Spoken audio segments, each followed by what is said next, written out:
The stage is set. You know, the stage is set now. I said before the game that reputations are made.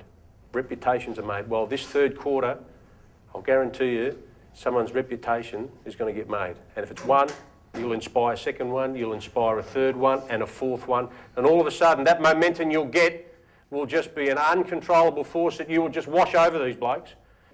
Take the game on. Have the courage to back your teammate in. Courage to back your teammate in. This is Melbourne. This is the MCG. We win the quarter. Inspire your teammates through your action. Inspire your teammates through your action. You represent this football club today. You represent its colour, you represent its history, and you represent those that have played here and died before you. You have a great responsibility. And every one of you, commit yourself to it, and then all of us win. We win. We are on centre stage, and we're playing in the greatest arena in the world, on the greatest ground, representing the greatest club. And you got that honour today to play. Take it! And that's how you've got to be at the end of the game. That you've done everything, that you've absolutely run yourself into the ground. There's nothing left in the tank. That reserve tank that you've got, you've just exhausted. Because you've all got it. You've all got it, but you've exhausted it. And then you can come off and feel that you've actually represented this club. Because if you don't do it today, you never will. But what we want today is that tackle, that intensity that stays for the whole game. That's the responsibility you have today. Because it's a grand final. Treat it like it. There is no tomorrow. Today is it. For 2 hours, it's on. And if you get the chance, and you line them up, and it's the ball, and it's the player, we get the ball. We get the football. We are heads in holes. You do that, we win. Because there is a winning team sitting right here today. You've just got to make it happen. Take the game on, commit yourself, and we will win. You've made the commitment here. This is the Melbourne Footy Club. That's your signature. It is permanent. Time for action, boys. It's now. All right? Let's get in your lines and get ready.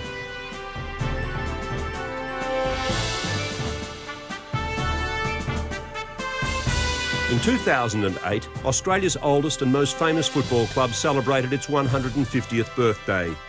The greatest players to have worn the red and the blue gathered at the Palladium Ballroom in Melbourne. It was a night in which premiership glory was relived, Brownlow triumphs underlined, and the spirit of the Melbourne Football Club redefined.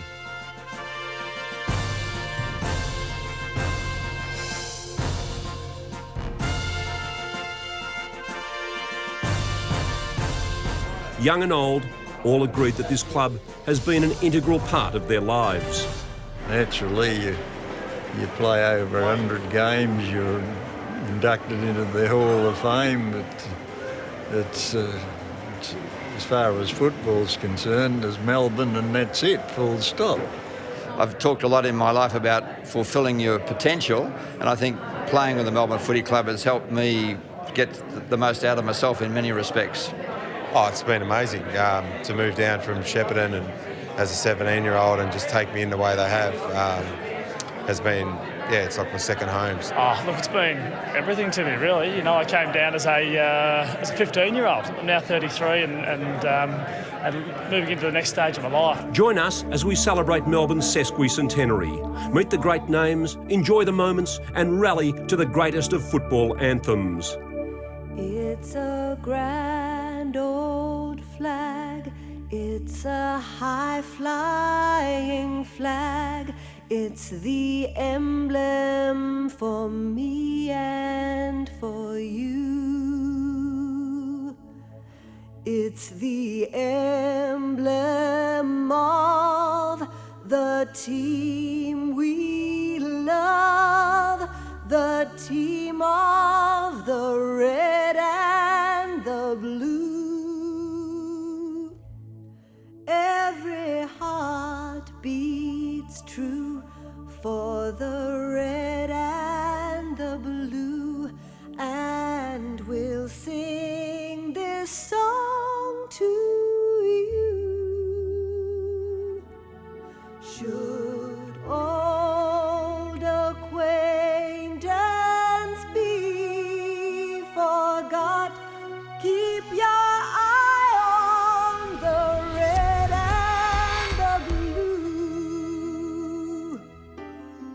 From the glory days of Jack Mueller through to Robbo and his aerial artistry, Melbourne has been blessed with so many high flyers.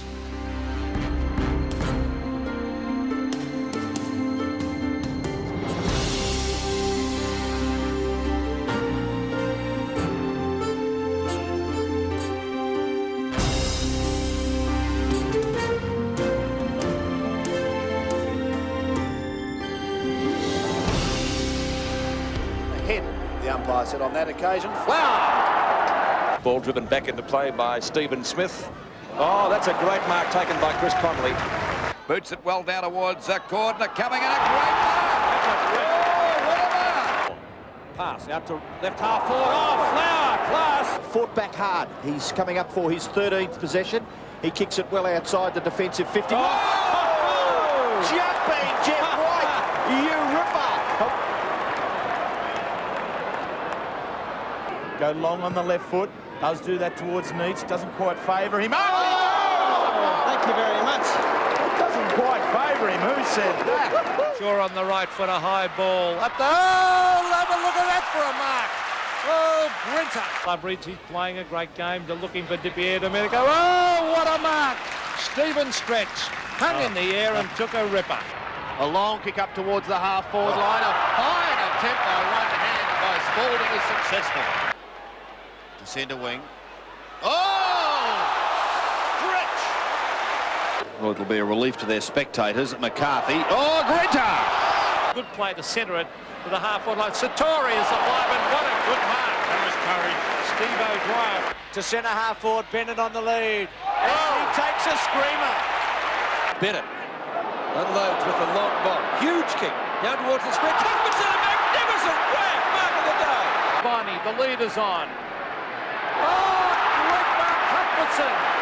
Certainly ran his 15. O'Dwyer. Half forward, Farmer's hand pass. Is it going to be okay? If it sits, it certainly will be.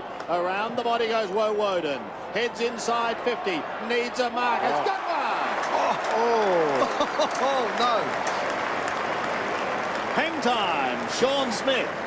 And Dunstall, when they play against each other, it's great. Here's Viney racing in towards the forward line. Meets again. Schwartz. Oh, He's paid it. He's taken the mark, Schwartz, and rightly so. And Melbourne getting on top here in midfield, Jerry.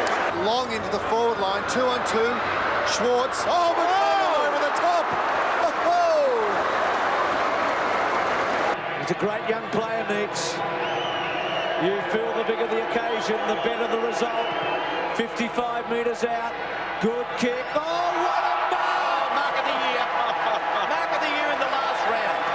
Now go on, KB. What do you reckon? I reckon it was that is his biggest lead. Nita had a shot about 55 metres out, and I thought, well, if this drops a bit short, I'm going to have a run and jump at this, because the guy was on Chapman from Brisbane. He was sort of trying to cut my lead off, so he actually wasn't standing on me, and it happened to drop a bit short, just right in the right spot, and I happened to jump and just got the perfect ride, and I don't think Gary Lyon was particularly happy about it, and I took the mark, and yeah, it was the rest is history, really, isn't it? Well, Sean Smith should have let it go through. It was going, semi-goalpost night through the middle of the goals, and he's robbed me of one. So, but no, it was a huge grab, amazing. And then, of course, Gary Lyon, the step ladder, and a few years later, Jeff Farmer used him as a step ladder as well.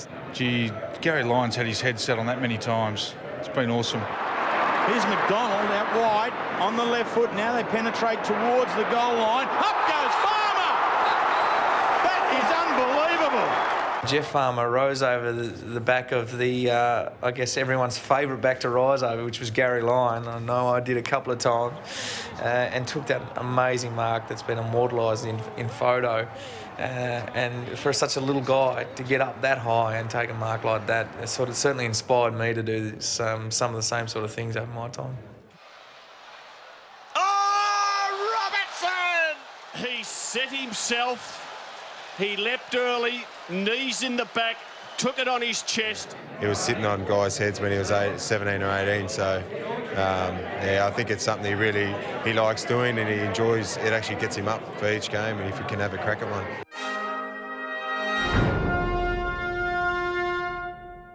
The Melbourne Football Club's history embraces the very roots of our great game. It stretches back 150 years. It began less than a quarter of a century after the first settlers set up their tents on the banks of the Yarra River. One of the 8 cornerstones of the Victorian Football League in 1897, Melbourne would win the first premiership of the 20th century. The first of Melbourne's VFL flags was won in 1900, against all odds and expectations, with the team overcoming Fitzroy in a second-half triumph.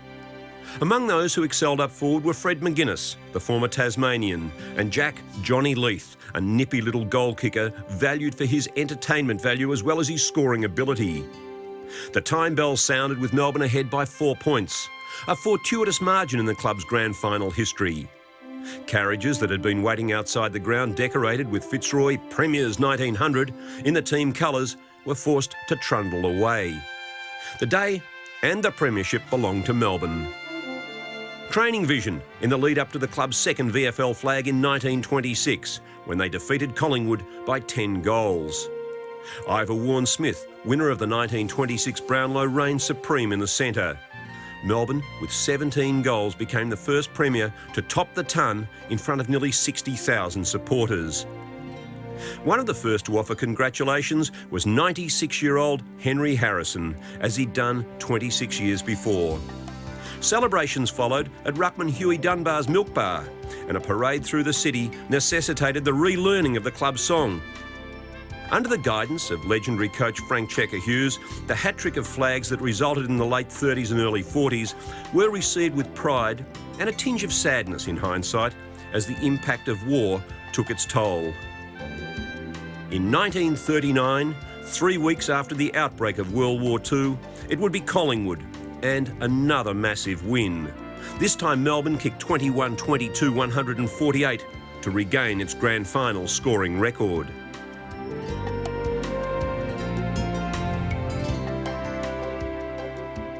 We played Collingwood. Collingwood was a very ordinary side and we won that easy in 39. 40 was a worry to us because that was when we played Richmond. In 1940 it would be Richmond, led by the ferocious and feared Captain Blood, Jack Dyer. We were very worried whether Dyer would go berserk again, and we had a meeting. Checker called, I think there was about 8 of us that he called together, and we had a special meeting on the Thursday night before the team was selected, and at the Port Phillip Hotel. There was many hands put up to want to do the job. I know Wally Locke and Dick Hingston, but Checker thought it all over and he decided that O'Keefe would be the man. The rain set in and O'Keefe's tagging efforts were effective, nullifying Dyer completely. Norm Smith kicked 7 goals and the end result saw Melbourne triumphant by 39 points. A third flag was achievable, and it came true in a bleak time. Crowds were dwindling, boosted by patriotic carnivals that saw gate receipts going to support the armed forces. Petrol rationing was introduced, and most stores implemented early closing. Football was entertainment, and football was a break from the harshness of life outside. The message, however, was brought home by the death of Ron Barassi Sr., killed at Tobruk. Black armbands were worn to honour him, and a pledge made by the club's coterie supporter group to care for his widow Elsa and young son Ronald Dale. It is a tribute that has woven itself into the club's fabric since that time. With Norm Smith sparking the goal-kicking table with 89 goals for the season, complemented by the scoring efforts of Mueller and Beams, the 1941 flag was in Melbourne's keeping as they overcame Essendon by 29 points. At Punt Road, in May 1942, both Richmond and Melbourne supporters paid their tribute to fighter ace Keith Bluey Truscott, who was back from active service and was instantly reinstalled into the red and blue. His return was overshadowed by the Tigers, who kicked 30 goals. The following year, squadron leader Keith Truscott, DFC and Bar, would lose his life flying a Kitty Hawk off northern Australia.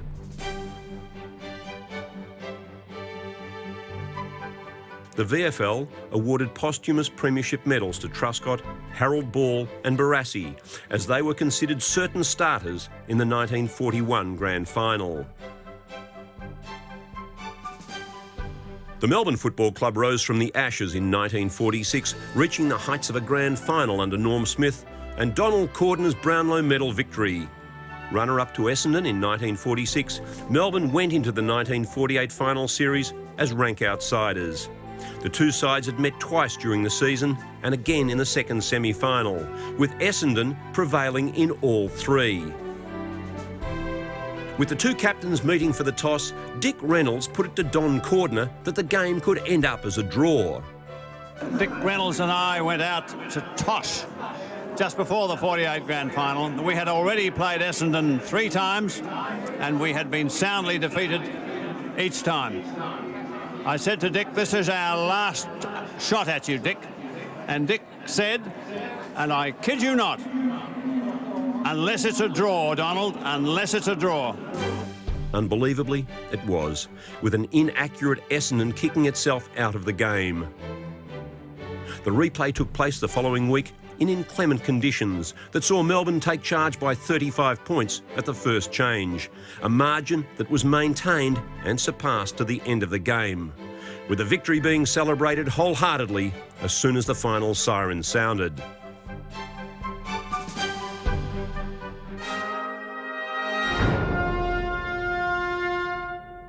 Over more than a century, Melbourne has been blessed with so many great leaders. Men of courage and passion, displaying those rare qualities that set them apart.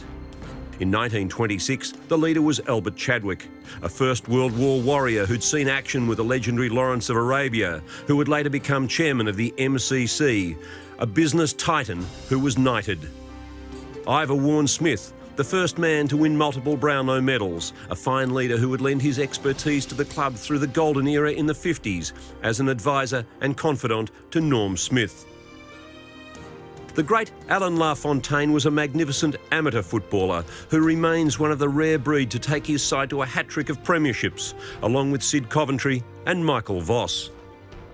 Norm Smith, the player and leader, is often overshadowed by the breadth of his coaching exploits. A grand final captain in 1946, he would pass the reins to Donald Cordner in 1948, and the Brownlow medalist would take his side to glory in that first season. Shane McGrath, Dennis Cordner and Jeff Collins would all attempt to take Melbourne to premierships. Collins came close in 1954, only to be thwarted by Charlie Sutton's groundbreaking Footscray. When the wartime ace stood down, the tough and relentless Noel McMahon stepped in. There would be back-to-back flags in 1955 and 56. In 1957, in his first year as captain, John Beckwith took Melbourne to its 3rd flag in a row, defeating Essendon, and capped the year by taking the Bluey Truscott Trophy as Melbourne's best and fairest. No mean feat for a back pocket in the most dominant side in the land. For 3 years, Beckwith would take charge. 3 years for 2 premierships, and that year to forget in 1958, as underdogs Collingwood stole Melbourne's thunder. In the history of football, there have been few to match the headline-grabbing talents of Ron Barassi. He was Mr. Football, the most talked-about man in the game from the early 50s through to the current day. A mighty player, a mighty captain over 92 games. I was lucky enough to start under Barassi. Unfortunately, I only had 2 years with Ronnie, but I just admired the way that he was able to find something when things needed to be found. Triple best and fairest Hassan Man had known premiership triumphs, but when he took over the hardest job in football, replacing Barassi at the helm, he would oversee the Demons' slow demise. Coming down from a little country town and mixing it with the guys that you sort of only dream about perhaps having the chance to play with. And of course, coming to the best side in the competition was also a great challenge, but most enjoyable. In the years that followed, fullback Tassie Johnson would have a year in charge, defender Frank Davis was there for 3, and Stan Elves won a couple of best and fairests during his 85-game tenure. In his first year, with the 10-year rule in full swing, the Demons had helped muscle up their lineup with the addition of Big Carl Didderich. His wife at the time was my English teacher at school, and I wasn't game to call him Carl. I had to call him Mr. Ditteridge. I had to call his wife Mrs. Ditteridge, so I got the Mr. Ditteridge out on the training track. How do you do, Mr. Ditteridge, when I got introduced, all that sort of stuff. Greg Wells took over when Elves left for the Kangaroos and was happy to stand aside for Ditteridge, who returned from St Kilda for 2 seasons as captain-coach in 1979. I came back, accepted the challenge, obviously, and obviously, you know, would have been great to have got in the finals at least. But you know, we knocked on the door, we came close, and we got off the bottom, and you know, we did achieve some. You know, blooded new players, and it was a very interesting time, put it that way. Any game that Carl wasn't involved in, we didn't win. We hadn't won a game without him actually playing out on the arena when he was involved. But be coach of the side, he was a tough man, really tough. Hard expectations on the training track and make sure that we're doing the right thing. And I think it's hard in anyone's book to be a captain coach of a side. And probably the 2 years there told a story. If he had his time again, I'm sure he would have retired from playing and become just a coach out and out. When Ron Barassi returned as the Messiah-elect in 1981, there was an obvious choice to take over the leadership role. Over 15 seasons, we were treated to the grace and elegance of a man born to play the game. Not the biggest and far from the strongest, Robbie Flower took football to a new level. His record is substantial, and while it may lack in finals appearances, there are 7 years at the helm of the club, dual All-Australian representation, 7 years wearing the big V, the state captaincy, and a best and fairest. Yet Robbie Flower was much more. In those dark days of the 70s and 80s, he embodied all the hope supporters could muster, and how often he delivered. Wells, it's too long, but a good mark taken into Flower. Flower goes up very quickly to go for a long run, trying to get him down the cross, but he's getting a bit of trouble. Now he's clear, but there's no one there to kick it to down the full forward zone, I'm not kidding. Now he's found... There's a wide hand pass, finds Robbie Flower. A left foot kick from Flower going goalward, a beautiful kick. Ball back now, across up the ground, a poor kick from Roberts, finds Flower. Flower going... In 1987, after Barassi had left, he took his men to the Western Oval for the final match of the season. And put it right through the centre. Look, that game there was a highlight of my career, and a highlight because you strive for so much in a football career. In the early part of your career, I probably thought, well, being here is a great thing. Once you're there and you're cemented into a side, the next thing is to have success. So our success was to make the finals, and that game out at Footscray was the achievement and the culmination of all that hard work throughout the years to actually get to the finals. The games record holder at Melbourne had done it the hard way. 270 games without a finals appearance. 12 months later, under Greg Healy, Melbourne would play off in the most lopsided grand final in history, thrashed by Hawthorn. In the years ahead, Melbourne's leadership group would be the most stable in football. 3 men taking charge for nearly 20 years. Gary Lyon was adored by his men and over 9 seasons led the club in 119 games.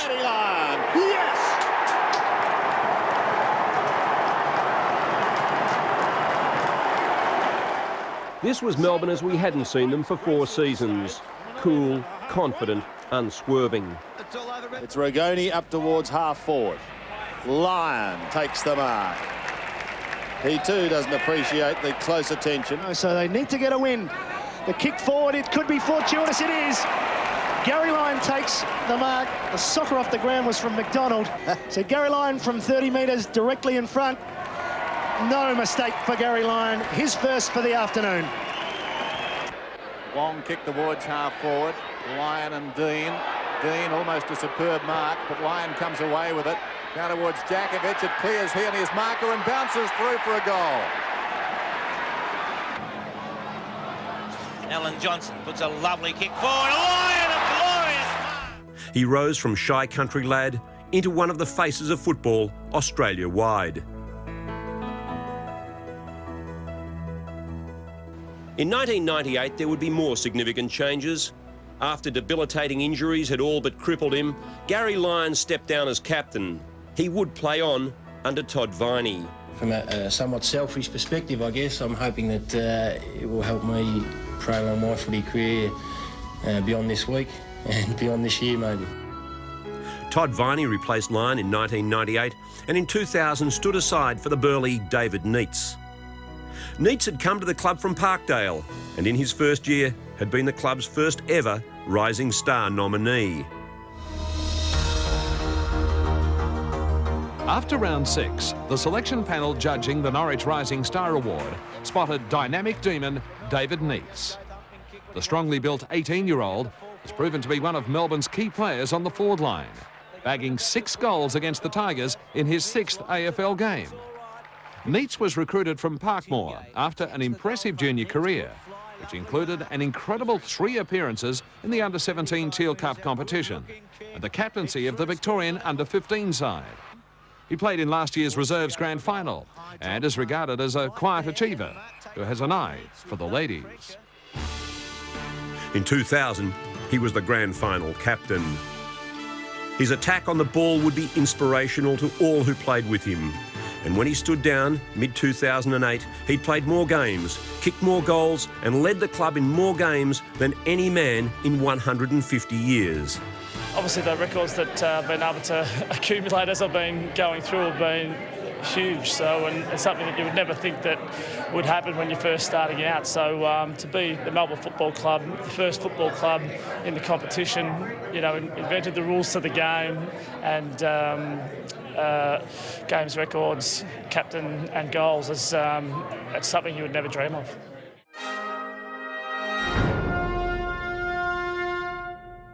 Today, there would be multiple camera angles. In 1963, fuzzy photos taken from hundreds of metres away. It was a sensation at the time. Ron Barassi reported for striking Richmond's Roger Dean on the eve of the finals. Barassi claimed Dean had staged for a free. To this day, Dean is adamant. He definitely hit me, and that's it. I did my best to get him out. I went to dinner with him, and we worked out what we were going to do. And I think he's convinced himself over this period of time that he didn't do it. Rankled with me for a long, long while. So probably I'm not a bitter type person, thankfully, but if I was, that'd be number 1 on the list because we weren't allowed to present evidence which would have at least thrown doubt. Well, I'm bitterly disappointed. I feel that there definitely has been a miscarriage of justice, to use perhaps a legal phrase. But that's greatly upset me, although I'm just about over it now. But I feel one thing that should come out of all this is that in future, film evidence is a must for this sort of thing. I feel with the film, if we had been allowed to have the film last night, there would have been no doubt about me being let off. Now, what film exactly? This was a film done by a commercial station, which showed the incident a split second after the alleged punch and showed the position of the ball in relation to the player struck. And this was the most vital thing about the evidence and the most vital thing about which my witnesses and myself and the umpires disagreed. They claimed the ball was on the ground. We claimed the ball was on the player Dean's chest. And I think, I'm positive that the film does show that the ball is on his chest. In one of the most sensational tribunal cases in decades, Barassi was suspended for 4 weeks. A very good act by Roger Dean. And the thing that surprised me at the end of the day when it did go to the tribunal, the entire football knew of Roger's acting ability. They really did. And for Barassi to get 4 weeks for that, when in my opinion there was an opportunity for him actually to get off, was just absolutely unbelievable. The Demons skipper would be rubbed out for the final series, and without him, Melbourne were eliminated on preliminary final day. For a decade, the number 31 was synonymous with one man, Mr. Football, Ron Barassi. Over 200 games and 6 premierships, he was the beating heart of the Demons. He'd led the side to the 1964 premiership, and then the bombshell dropped. Barassi was going to Carlton. Today plausible, at the time unthinkable. In the past, Melbourne has shown their greatness, both on and off the field, in the way that they've treated their players who've given them good service. You need to look at Stewie Spencer, who was sent to Tasmania, or allowed to go to Tasmania when he was the best rover in Australia. Similarly, they dealt with Don Williams, who went to the West, and also Bob Johnson, who was at the height of his career. Admittedly, the only difference in my position is, of course, that I will be playing against Melbourne.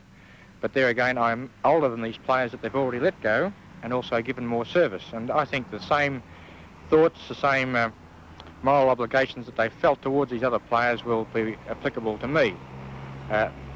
In this way, I think Melbourne will show their greatness. In actual fact, players understood why he did it. He knew that he wanted to be a coach. He knew that he had to go away to learn the game properly, see how other people did it. And at that stage, there's no way known he would have challenged Norman Smith for the coach anyway. I'd venture to say that, I mean, I've been in contact with Norm before and after my decision to apply, and I'd say it's never been closer. And Norm, he's a great man. He's offered to help me in any way, coaching-wise. Any problems, he's gone through the same thing. He's had to go, not had to go like, well, yes, he had to go, whereas I don't have to go. It's the difference between he and I when he went to Fitzroy. But he knows the trouble about leaving a club that he has had a long association with and going to a new one. And any way he can help me, well, he will. He's just great in this way. Where is your heart, Ron? Right here, Mike. Football-wise? Well, I think your heart is where you are at the time. I'm giving all my efforts to Carlton because I'm there. It's the only way to play football, no matter what went on before or what you might think goes on in the future. When you're at a club or with a team, there's only one way to be, and that's 100% with that team. For the Melbourne fans who'd hoped he would be Smith's successor, there would be a long wait. 5 coaches would take the job before Barassi returned 17 years later. Rare vision of the Tony Charlton football show from 1965, the biggest football story of the year. In fact, many regard it as one of the biggest controversies in football history. After 6 premierships from 8 grand finals, and with his Demons undefeated on top of the ladder, Norm Smith was sensationally sacked as coach. Friday night at 8 o'clock, Norman Smith received a letter sent by special delivery. The letter produced the bombshell that his appointment as coach of the strongest football club in the history of the game was cancelled as from that date. Channel 9 devoted its entire football show on Sunday under host Tony Charlton to the events of the previous 48 hours. It would be one of the most talked about football insights ever aired. Well, the time's come and I honestly don't know what to say. Don't tell me you're stuck for words, Tony. Maybe it's best I don't say anything. Where does it all start? Well, it starts back, I'd say a year or two ago. I think when the committee failed to support me, or give me the support that I wanted in this writ action, it was unacceptable to me that I could work with men who wouldn't back me, men who would expect me to get the utmost from the players and demand from the players the loyalty and support, and at the other end of the line were not prepared to give me their support. That's where it started. The crux of the whole matter was a libel suit brought against him by field umpire Don Blue. I spoke to Len and I said, I think I'll offer my resignation. And Len said to me, don't be a fool, you owe it to the boys to keep coaching. And I felt that this was so. So he said, eat humble pie. Ever eaten humble pie? It's got an awful taste, but I ate humble pie and I tricked the committee. They expected me to blow up and they had the opportunity. Well, instead of that happening there and then, they waited for something else to happen. And it didn't happen. So then they created 2 lies. They created 2 lies and put it in writing and sent it out by special messengers just to get rid of me. No, I think there was 2 images of Melbourne that certain people wanted to destroy. In one sense it was Ronnie, and then I think the other sense it's me. There had been suggestions that he was looking to move across the park to Punt Road and the coaching position at Richmond, made vacant by the illness of brother Len. I'm Melbourne at this stage, Tony, I'm Melbourne. I'm Melbourne, and to talk about anything like that would be against these principles that I mentioned. I am Melbourne, and I'm Melbourne through and through. I sat and listened to it on the radio yesterday, first time for 31 years. I've had to listen to something that I love. It's not very easy to take. I don't know what I'll do, Tony. And in the background, the lingering doubt over Smith's support for the clearance of his greatest player, Barassi, to Carlton. Barassi, although with another club, made a special appearance. I would say one thing. Everyone knows it's a tragedy what has happened. But the thing that I feel is grossly unjust is the allegations that the club have made on Norm Smith's character, which I feel is wrong, and I can't understand any committee coming to this decision and allegation after knowing the man the way they have. He's been at Melbourne almost 30 years, and he's been straight and honest all those 30 years. And even if it were true, and it's not, of course, but even if it were, I mean, the fact that they didn't give him a chance or any way at all, it's beyond me, and it's a pity such a great club has seen fit to do such a thing. Do you think the wound can be healed? No. It made for fiery Sunday lunchtime TV. The previous day, Melbourne had lost to North Melbourne at the Coburg ground, the Demons under the ageing Checker Hughes. That night, the team had visited Smith's home. Later, they would attend a dance at the club. The position of the players was never in doubt. On the Sunday morning, skipper Hassaman, vice-captain Brian Keneally and rover Johnny Townsend were in the studios. I rang all players yesterday morning, and I was in touch with all players before 9:30 yesterday morning, and not one player mentioned to me that they would not play on Saturday afternoon.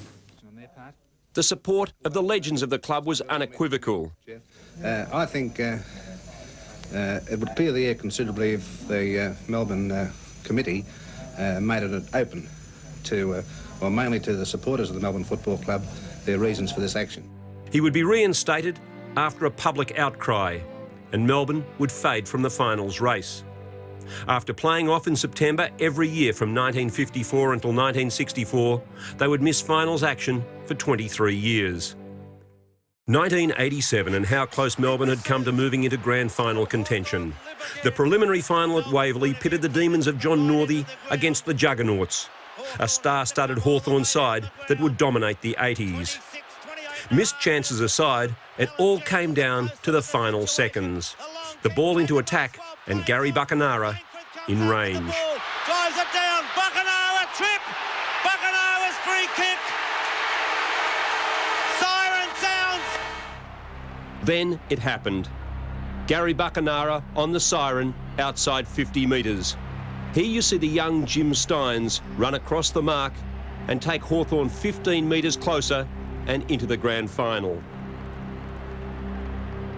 If he kicks this goal, Hawthorn are in the grand final. The umpires haven't heard it yet, I don't think. If he kicks this goal, Hawthorn are in the 1987 grand final. If he misses, Melbourne are in. There's the kick. It's a goal. It's a goal. Hawthorn have won with a kick after the siren. What a Gary Buckenara, he proved himself a true champion. He kicked 5 goals. He had to kick that, but I really believe that 15-metre penalty made all the difference to that kick. I doubt whether he would have kicked it from where he was, Bob. No doubt about that. And that just shows you that, you know, a little bit of undisciplined play can cost you, but let's not worry about that. Let's thank and congratulate every player that was out there. That man there carried a wrist injury, Dippier a minute ago, stayed on the ground. Well, as I came in off the ground, I was pretty disappointed. I had my head down. I just couldn't look at anyone. The directors are all there and just inside the rooms, and photographers were everywhere, and I just couldn't look at the one, and I couldn't face anyone with coach. And I sort of briefly looked up and saw John on the far side, and he was going for it. You know, he was really disappointed, and he just.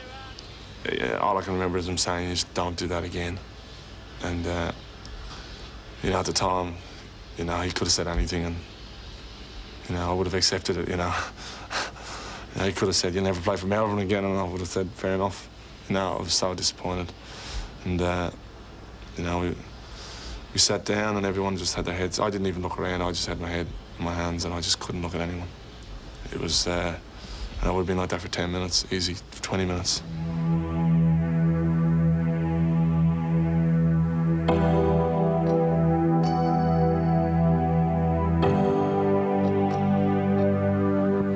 Called him probably all the silly bastards under the sun.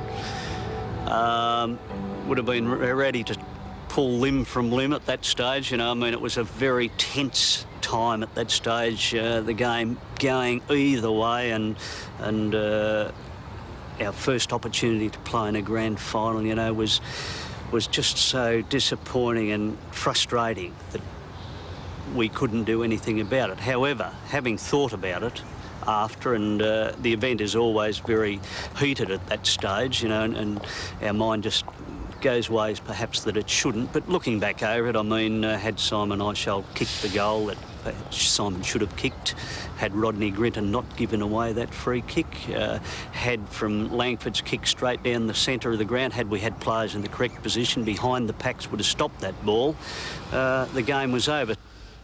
You know, that's why I said it would be terrible if it happened at the end of your career, because you go out on a sour note.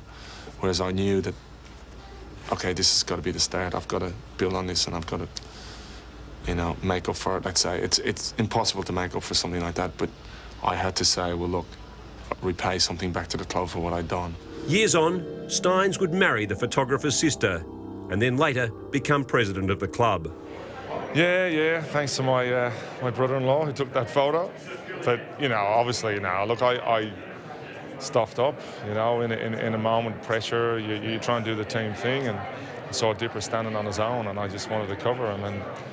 But, you know, that's footy, you split decision moments, and it can make or break a game. In an era when the bottom line meant more than culture and history, Melbourne's very future was the hottest topic of the 1996 season. In the centenary year of the AFL, the announcement was made that Melbourne and Hawthorn would merge and become the Melbourne Hawks. Hawthorn would raise over $1.7 million under Operation Payback, spearheaded by former premiership captain Don Scott. We don't want to go to Glenferrie Oval with their mediocre facilities. We want the best in the AFL. That's what we want. Melbourne would find its saviour in mining magnate Joseph Gutnick, who offered nearly $3 million if the club resisted the merge. On September the 16th, Melbourne's members were asked to decide. The vote a cliffhanger, with just 450 being the margin against the merger. President Ian Ridley stepped aside and the Gutnick era began. Mr. Cameron Schwab has been appointed unanimously as the club's new Chief Executive Officer. The board further endorses the continuation of Mr. Neil Baum as senior coach.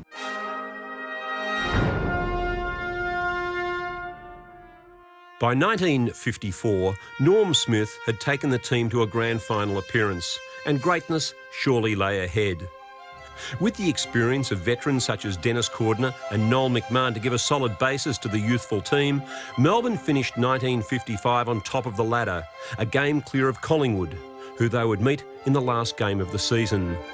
Grand final day was against the backdrop of a changing MCG, already in the throes of preparation for the 1956 Olympic Games. It was a game that will be long remembered as a torrid struggle, and the clash of heads between Melbourne's Frank Louis Adams and Collingwood's Des Healy. It will also be remembered for Melbourne taking charge towards the end of the game, running out victors by 28 points. It was the side's first flag since 1948 and signalled the start of an amazing run of victories to follow in the coming seasons. The start of 1956 was disrupted, with the MCG not being available until round 5. But the momentum of the side was such that by the end of the home and away season, 3 games separated Melbourne from the rest. Another grand final appearance beckoned, again against Collingwood. A record crowd of nearly 116,000 packed the MCG. Players tipped over the boundary line and into the crowd and witnessed an emphatic 73-point win. Stuart Spencer, heading towards his second best and fairest in as many years, was playing his last game and kicked 5 goals to bid the club farewell in fitting style. Laurie Mithen dominated with his passing up the ground and marking, and Barassi's approach to the ball frustrated the Collingwood players completely. Melbourne's victory was assured, and they were the Olympic premiers. In later years, Melbourne's entire 1956 side was inducted into the Sport Australia Hall of Fame in recognition of its greatness. It was never would we win or would we lose, it was how much will we win by. I think 56 is the best side I've ever seen, because I'm very, very biased. Of course, 6 of us retired, and 57 they won the premiership again. And there was our best player, Dennis Cordner, our best and fairest for 2 premiership years, Stewie Spencer, the captain, and Kenny Melville's vice-captain. We all retired. That's the depth of the club at that stage. Unlike 1956, 57 was one of the most even seasons in many years. Ultimately, Melbourne would be the only side from 56 to again make the four in 57. This season was also the only one of the 3 wins in which Melbourne had to play in a preliminary final, so it didn't benefit from the week off. John Beckwith was the new captain for 1957. He was only 24, and with 21-year-old Ron Barassi, the pair formed the youngest leadership combination in the VFL. The grand final crowd again a bumper, in excess of 100,000, and the signs favoured Melbourne, as Barassi kicked the first goal of the game within 20 seconds. It was the first of his 4 before the long break, and Essendon succumbed with barely a whimper, kicking just 5 points to 5 goals in the final term. Fittingly, Barassi kicked the last goal to register a 61-point premiership win, Melbourne's 3rd in a row and the club's 9th. Of course, all sides have their down seasons, and 1958, while marked by another grand final appearance, was just short of glory for the Melbourne Football Club. Collingwood overcame Melbourne in a torrid encounter, halting the Melbourne juggernaut in its tracks, and ironically short of equalling Collingwood's 4 flags in a row from 1927 to 30. But, as a truly great outfit, Melbourne rebounded with 2 more flags in 1959 and 60. The extra impetus given by the 58 loss sparked a 37-point win against Essendon in 1959 and a 48-point win against Collingwood in the wet in 1960. The VFL had decided to finally produce a Premiership Cup. John Beckwith would be the first captain to receive it. I had instructions at the end of the game. I had to go around and find this pathway up, and the governor, Princess Alexander, was there with the governor, and I had to, go up into the middle of the crowd to get this cup and then come back onto the ground, which had never been done before, and then to stand there and like they do in the soccer at Wembley and hold the cup up in front of 100,000 people was, just a dream come true. Season 1964 marked what was undoubtedly the most memorable of all the grand final encounters between Melbourne and Collingwood. The 2 sides finished 1st and 2nd at the end of the home and away season, and the rivalry which had dominated the decade was set to continue. With Hassaman ensuring Melbourne's place in the finals with a last-minute winning goal in the second last match, the side was set for its 11th consecutive final series. An 89-point win over Collingwood in the second semi saw Melbourne in the box seat for grand final day. The Magpies, however, led by 2 points at the long break, but a sluggish third term saw Melbourne leading by 11 points. So it came down to a last gasp effort from both sides in the final term. Compton jumps onto the ball. Tubman frantically kicks it forward to Gabba, who's 30 yards out his own. The big 17-stone Collingwood captain goes for a run. He'll get to the goals on his own. It's a goal! I thought we'd lost it when Gabbo kicked the goal. That was just an unbelievable feeling to think that we'd beaten them by 15 goals 2 weeks earlier in the second semi-final, and then with a few minutes to go, we were headed. But no, look, I thought that once we got in front that we could hang on, and luckily we did.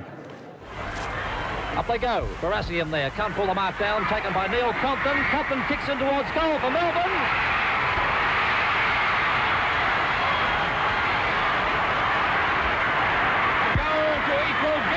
Performance, and the stadium's gone crazy. Neil Compton, a back pocket player, will be the hero of all Melbourne tonight if Melbourne take this premiership out. A goal from a back pocket player is unheard of. Melbourne, 4 points in front, have everything in their favour. The ball is on their scoring zone at the moment. Pick up by Reeves. Collingwood coming to attack the ball on the half-forward line. Henderson gives it to Dalton. Collingwood forcing it forward. Dalton has the ball. Kicks it in. Picked up by Ian Graham. He's tackled. Graham is met by 3 Melbourne players. It's in front of the Collingwood goal. What a finish. What a game. It's all over. It's all over. Melbourne premiers for 1964. John Henderson, the Collingwood player, exhausted. Norm Smith, Melbourne coach, players from both teams congratulating each other. And what a terrific finish to the 64 grand final. Crompton's goal allowing Melbourne to win by 4 points. Its 12th VFL flag. The Smith sacking was a disaster for the club, and I suppose in a way we never recovered from that. But I think, as I said earlier, that losing Ron Barassi at the end of '64 was a tragedy too for the club.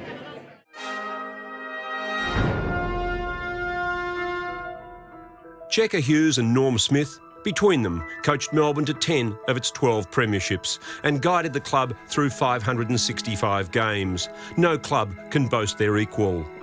Melbourne had looked to playing coaches in the 20s and early 30s with first Albert Chadwick and then Ivor Warren Smith at the helm. But in 1933 lured Francis Vane Hughes across Yarra Park from Richmond, where he'd taken the Tigers to the 1933 flag. The Fuchsias became demons and Melbourne would be transformed into one of the great power sides of the generation. With skipper Alan LaFontaine leading his men on field and the wily Hughes producing the game plan, Melbourne would return to the top with youngsters of the calibre of Norm Smith and his cricketing teammate Ron Baggett.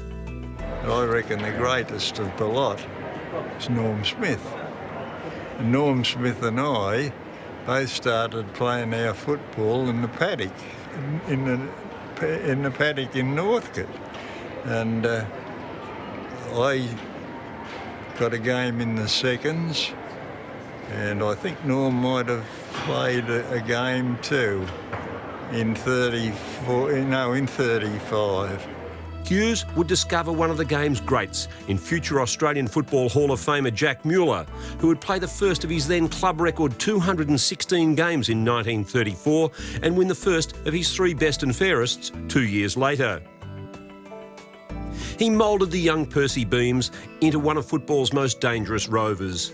Beams would become the first Demon to play 200 games, was amongst Melbourne's best in all 3 wartime premierships and took over as coach when Hughes stood down after the hat-trick in 1941. After Beams took up his role as sports writer at The Age, Hughes returned for another 4 years and masterminded the epic drawn grand final and replay win over Essendon in 1948. Norm Smith would go to Fitzroy as coach after missing out on the Melbourne job, but 3 times a premiership captain, Alan LaFontaine would not enjoy the same success during his 3 seasons as coach. Smith returned in 1952, inherited a side that had won the wooden spoon and set about building a dynasty. LaFontaine started in 1951. We played 19 first-year players in 1951 and won the wooden spoon, and LaFontaine finished. Reformations never get their due reward. Jim Cardwell was secretary then, that was his first year too. But then Norman came back and he nurtured these players and we got a few more. But it really started in 1951. We were in the finals in 50 with all the pre-war players. Mueller came back and Cole McLean, Shane McGrath, and he cleaned them all out. That's where it started from. Youngsters like Frank Bluey Adams would become part of the greatest era in football. I've found on a few occasions that, Smithy could make a criticism of a player and that was it, but if you made the same criticism of that player to Smithy, you in turn got verbally belted up. Smithy was, as Terry Gleeson said, he's hard and just. A hard and just but hey, he was hard, but he was just a bloody good bloke too. The overall thought I've got of Norman Smith is the amount of respect that man commanded was absolutely staggering, and I think there was a reason there, and the reason was that there wouldn't have been anything that Norman Smith wouldn't have asked you to have done that he wouldn't have been prepared to do himself had he been playing, and that sort of came across time and time again. And the other point was that any decision that Norman Smith made was always in the best interest of the Melbourne Football Club. 307 games over 16 seasons at a strike rate of 64% and 6 premierships from 8 grand finals was not enough for Smith to keep his job. My reactions to Norm are no different from anyone else's. It was a real education to play under him as a coach. He made the rules and he enforced them, and you can't ask for a straighter deal than that. It makes playing pretty easy when you know exactly where you're going and you accept what's said. And most of the players that I've played with down there were willing to do this, and this is, I think, the reason for our success over the years. The fact that no matter whether you thought he was good or bad or making mistakes or the best in the world, you still did what he said. And if players don't do this with a coach, no matter who he is, well, you will not have success. Smith would return, but the magic had gone. In the 3 years ahead, Melbourne would finish no higher than 7th, and in an attempt to reignite the passion, blooded 39 fresh faces. In 1967, Smith would stand down. The dapper back pocket and dual premiership captain John Beckwith took the job, only the 6th to have held the role of Melbourne coach in 35 years. Beckwith too would try for youth, with 35 players introduced over his 3 years. In 1969, the club won the wooden spoon for the first time since 1951. Five-time premiership hero Ian Ridley would be given the onerous task of lifting the club. But purely and simply, I think, Peter, that our confidence is down at the moment, our teamwork is missing, and this is what we've got to get back. If we can get it back, we've still got a good chance. After 3 years, he would be replaced by the first outsider since Hughes back in 1933.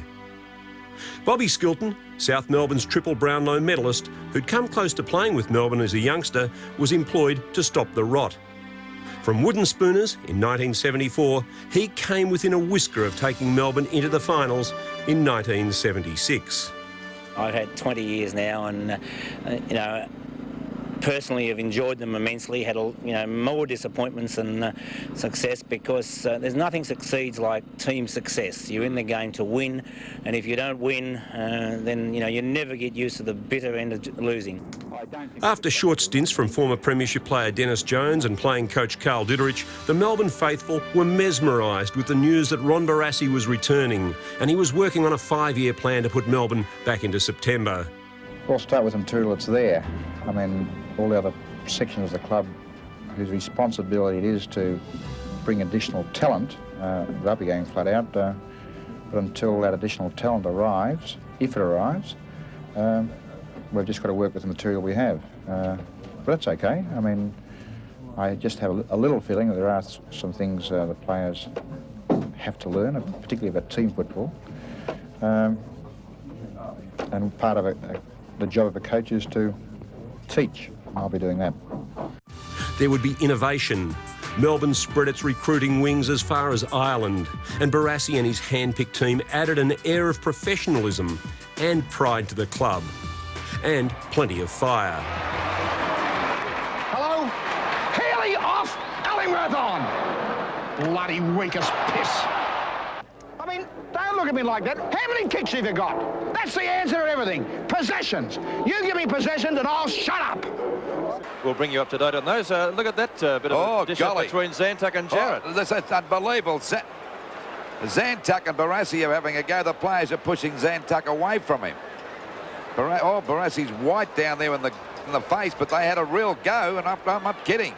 The players had to push Zantuck away. He's wanting to go back and have a go at him again. However, for the first time in his career, Barassi would taste the ignominy of a wooden spoon in his first year of 1981.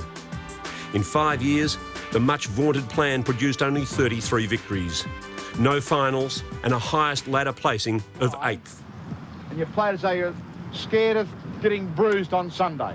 I know you weren't, but that's how bloody well looked. And we had to come back and sit in that plane with egg over our faces. Former Richmond Premiership forward John Northey was a low-key appointment after the heady years of Barassi and co, but his ability to bond his men paid quick dividends. In 1987, Melbourne rose 8 places and found themselves in the finals after a 23-year drought. There would be night premiership success.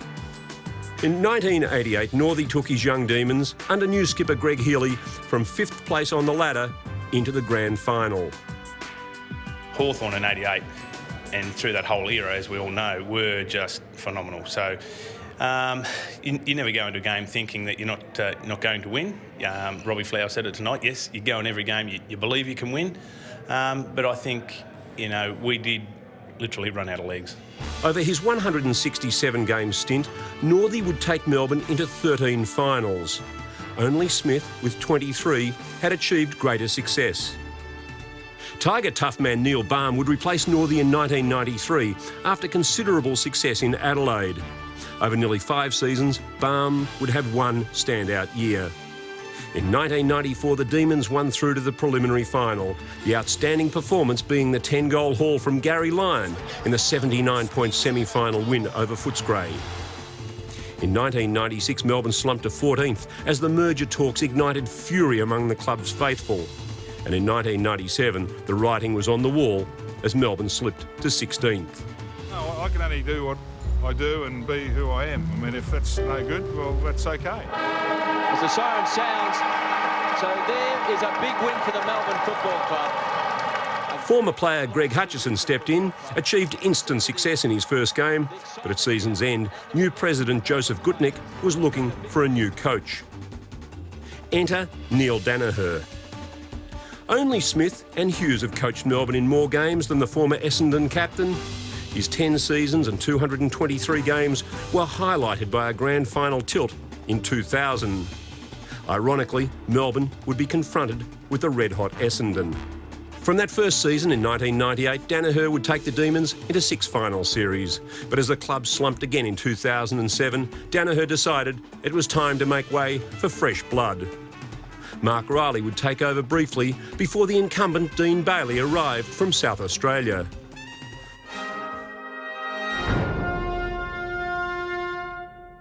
Melbourne's 5 living Brownlow medalists, together as one.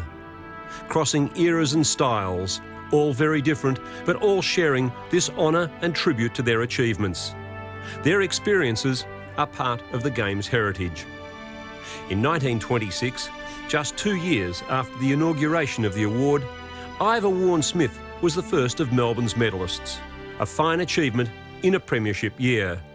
He followed up in 1928 and is hailed with pride as the competition's first dual Brownlow medalist. Donald Cordner was at the fore in 1946, barely even aware that the award was his and accepting of it with grace. My wife and I were courting, and she was out at our place for dinner. I was working as a single practitioner, and the phone rang, and a voice said, Dr. Don, I've just heard on the radio that you've won something. I don't know what it is. And about 5 minutes later, Percy Beams rang me up because only newspaper people were allowed in, and he was allowed to tell me. That was in September. I didn't get the medal until the following March the 17th. Brian Wilson, determined to succeed at his third club, was named as one of the youngest to win the medal. Brian Wilson of the Melbourne Club, the winner of the 1982 Brownlow medal. Not 21 at the time of his victory, Wilson was recognised as being one of the best centremen of his time, and his strength of personality saw him continue developing, set to become an important part of the team's successes in the late 1980s. Brian's success was followed just 2 seasons later by the efforts of blonde ruckman Peter Moore. Moore had crossed the cultural divide by crossing to Melbourne from Collingwood, where he'd already won the 1979 medal. His 1984 victory was a tribute to his natural athleticism and stamina, as well as his tenacity in playing in his position of choice, the ruck.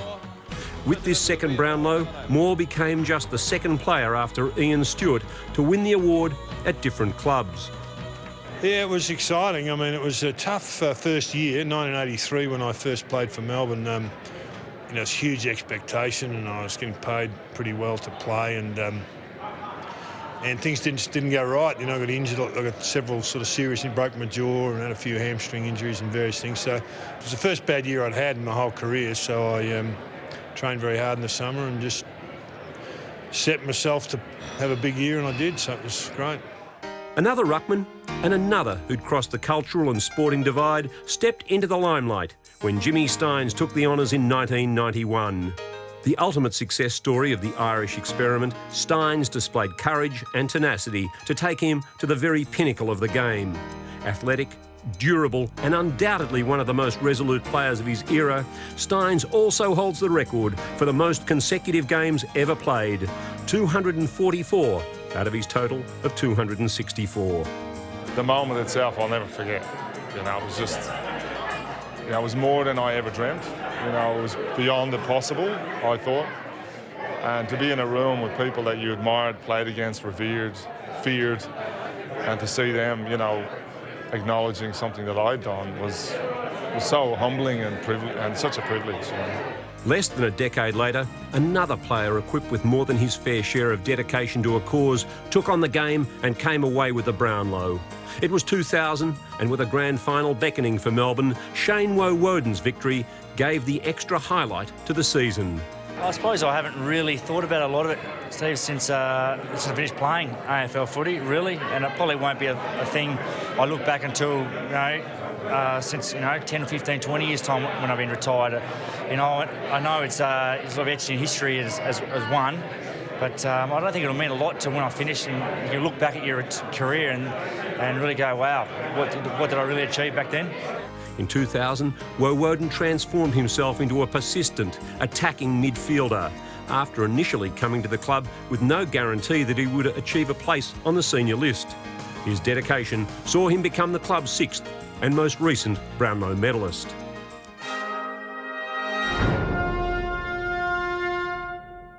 Of all Melbourne's AFL records, the 18 goals kicked by Fred Fanning against St Kilda in the final game of the 1947 season stands untouched. Sadly, some 6,000 were on hand to see him perform at the Junction Oval, and no photos or videos survive.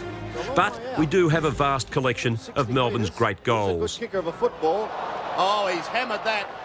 That is a mighty punt kick. They think he's kicked it. Picked up by Andrew Embley, the two 32s on each other, and Bruce has kicked the last 2 goals of the game. Woewodin bursts out of the middle and burns off Cousins to kick another goal. Back to McDonald, he couldn't gather it. Delaney. Big Damien goes down. Uze. Oh, magnificent foot skills. Soccer-style stuff. And the goal of the day! Uze! The breathtaking. Picked up by Robbie Flower right on the boundary line. Good shepherd by Healy. Flower, a long shot is pretty good. Oh, what a great goal! I think too far out to score, but his very best kick might give it a nudge. Torpedo, a beauty! The siren's gone, did it score? Obviously missing Gary Lyon. Johnson goes for the torpedo. Beautiful kick by Johnson. There's a goal! And those that seemed nigh on impossible. A banana. Oh, the arms have gone up. He's kicked it. When you talk about special goals, Alan Jakovic was just a genius. The scissor kick, the goal, I'm not sure if that was the same goal that he actually gave his brother a kiss, but I think it was thereabouts. Goes as hard as he can. Bennett in good position now. Offhand, Jakovic! Oh, sensational! Hurried kick down towards full forward. Jakovic on the lead. It wasn't a mark. Still he goes, Jakovic. 45 metres out, pulls it back. Magnificent effort, it's a goal! The courageous. The bounce, likewise Charles, Kilpatrick. Charles keeps it in. Intended for McDonald.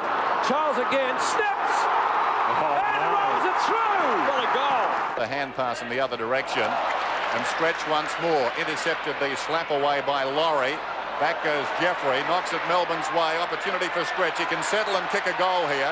40 metres out from goal and steers it through. Then all the way to Cow. Running straight down the MCG. He's had 3 bounces, Darren Cow. He's had 4. You go in the direction of Jeffrey Farmer. The excitement machine. But Collins has got him. Handball. Back to Cow. Snapshot by Cow. It's going to bounce through for a goal. Farmer's down there. He might go for Jeffrey. He's in front. He stays down. Farmer at the back. Oh, he's going off the ground. Oh, he hasn't. Unbelievable. Unbelievable. He's got 7. Wash your hands, Jeffrey. That was unbelievable. Jeff Farmer was such a special player, and he still is, and he continues to be a great ambassador for the Aboriginal community. But when he was at Melbourne, in that time in 98, 99, 2000, he was at his magical best. Able to lay the handball off. Ward sets the pass up. Farmer. Oh, he dropped it. Again, maybe the wind having an impact, but Farmer might do it the hard way. Farmer does it the hard way. hasn't. He hasn't. He has to make it look harder than it is, and he kicks it. The final series of '98, where I think he was named our finals player of the finals, he just tore defences apart. And I think it was out at Waverley. He passed the ball off to, I think it might have been Gary Lyon, who gave it back to him. He had a bounce, passed it off, I think it might have been Schwarter or someone like this, gave it back, had a bounce. A couple of Hawthorn blokes chasing him, just, knew they were there, had a bounce. And from outside 50, he kicked a Nori when the ball started all the way back on the half-back flank. And I think that was the goal of the year that year, and it deserved to be because it was just absolutely amazing. Holland, the game was the target, but they don't have a crummer at ground level, pounced on by Farmer. He's kicked a couple already, he's dangerous, the Wizard.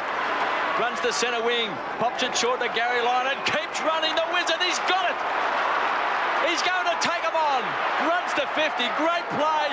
This could go through if it bounces. It's a goal. Sensational play.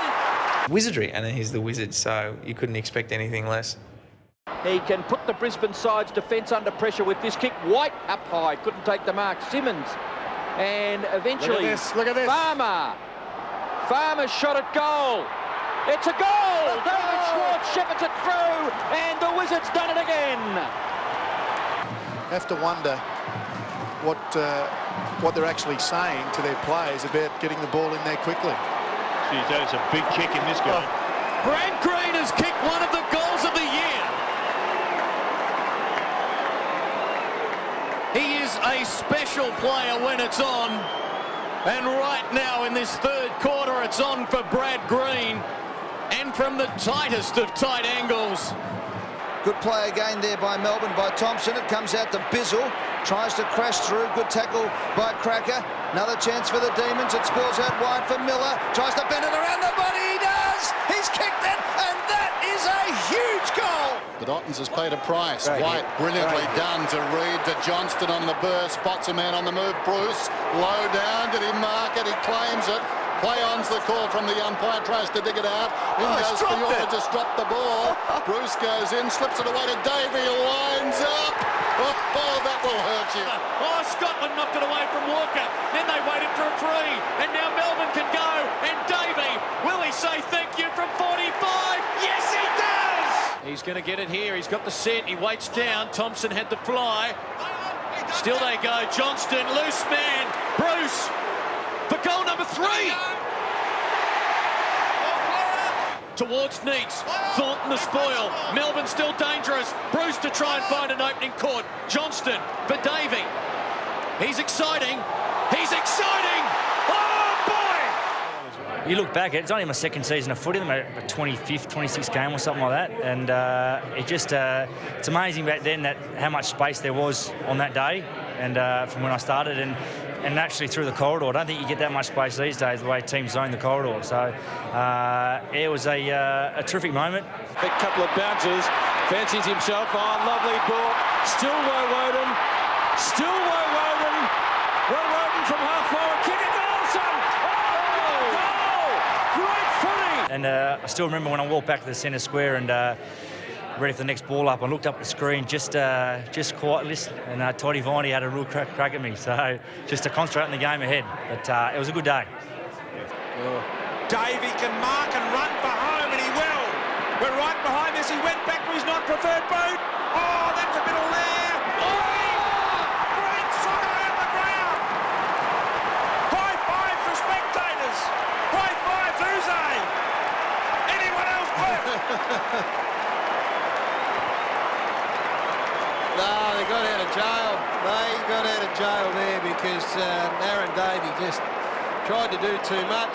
Shouldn't have ended up with a goal. Things are running their way. The kick from Johnston to McLean was a floating mongrel that landed in between a whole host of Essendon players. And then that off the ground. Wouldn't be quite high-fiving the crowd just yet if I was the Melbourne boys. Head down, bum up, be the way to go. And so, in mid-2008, a record membership, a new president, a new coach, a new captain, and against Brisbane perhaps, a new beginning. Chance now for Cameron Bruce, bending it back, has got the distance, gets the goal. They're not done with just yet. We see Dean Bailey here. And what a finish this is. We had 16 goals combined in the first 3 quarters. We've had 10 here in the final term. 2.5 minutes remaining. It's Brisbane by 5 points.